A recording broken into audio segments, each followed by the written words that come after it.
कर्जमाफी योजना राबविण्याचे आश्वासन दिले होते। त्याकरिता समिती गठीत केली आहे।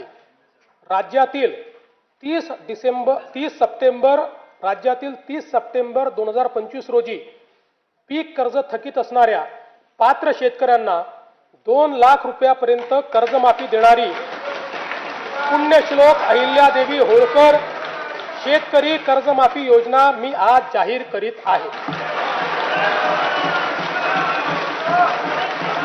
नानाभाऊ, राज्यातील नानाभाऊ ऐकायचं एक मिनिट। राज्यातील 30 सप्टेंबर 2025 रोजी पीक कर्ज थकीत असणाऱ्या पात्र शेतकऱ्यांना 2 लाख रुपयापर्यंत कर्जमाफी देणारी पुण्यश्लोक अहिल्यादेवी होळकर शेतकरी कर्जमाफी योजना मी आज जाहीर करत आहे। जे शेतकरी